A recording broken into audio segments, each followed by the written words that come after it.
Alors c'est parti pour la review de la montre Fossil Q. C'est tout de suite.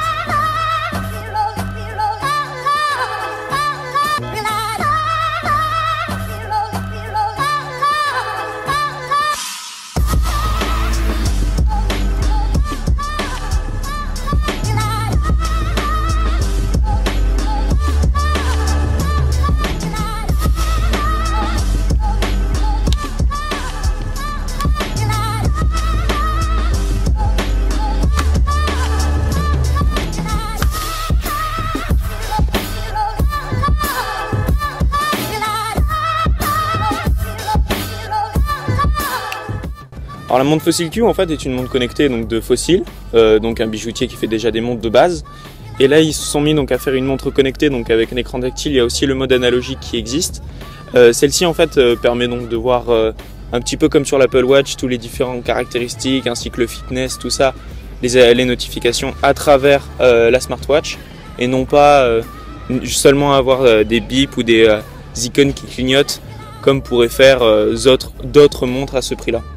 Donc en slidant de bas en haut, on peut traverser toutes les différentes notifications dans notre smartwatch et donc ainsi voir toutes les différentes notifications sur le téléphone, mais on ne peut pas y répondre, pas comme les SMS, les emails, tout ça, on ne peut pas y répondre en direct sur la smartwatch.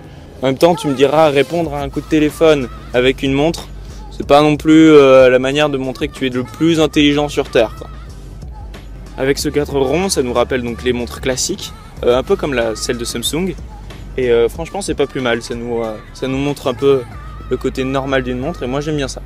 On a l'essentiel avec la bande en cuir qui fait beaucoup plus sophistiqué qu'un bracelet en plastique comme sur les Apple Watch Sport qui sont les moins chers et les plus accessibles à ce prix là. Donc moi je trouve que la finition cuir est bien plus agréable. Les capteurs fitness se situent dessous, ils ne sont pas visibles comme sur l'Apple Watch avec un rond et des capteurs. Ils sont cachés dessous un cache et ça donne très bien. Il calcule bien toutes les différentes calories et pas que tu fais durant ta journée. Donc ça c'est cool. De plus en mode veille là, elle a seulement les aiguilles et les chiffres, ce qui fait qu'on a l'impression que c'est une montre normale lorsqu'elle n'est pas activée. Et franchement ça choque pas, on a l'impression que c'est une montre normale lorsque tu la portes à ton poignet comme ça. Et le moment où tu la lèves, d'autres informations viennent s'afficher sur l'écran, des informations supplémentaires qui peuvent être fortement utiles, comme par exemple le niveau de batterie. Bon là actuellement je suis en train de cuire donc là je vais un peu bouger. C'est parti.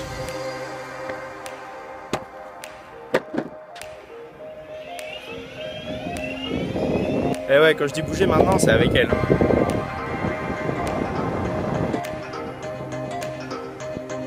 C'est pas cool ça de se déplacer comme ça? Oh, vous devez avoir sûrement le bruit du micro, mon gars il doit être horrible. Mais bon c'est pas grave.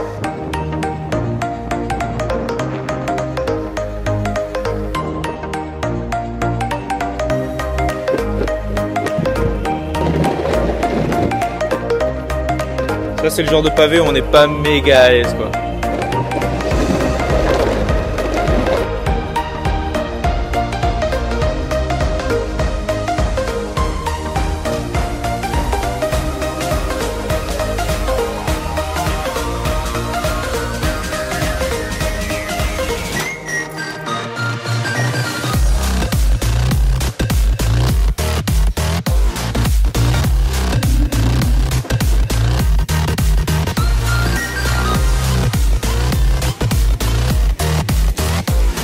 Du coup on a une montre connectée qui fait office de tracker fitness et de notification récepteur quoi, accessible.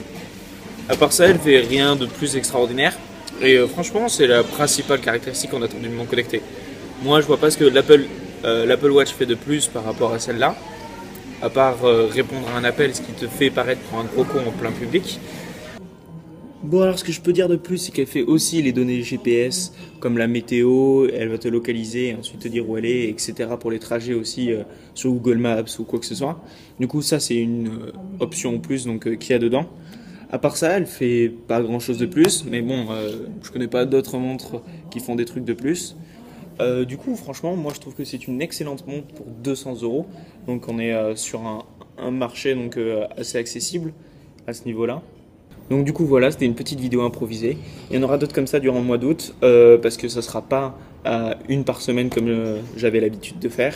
C'est un mois de vacances et après en septembre on reprend une par semaine. C'est parti. You know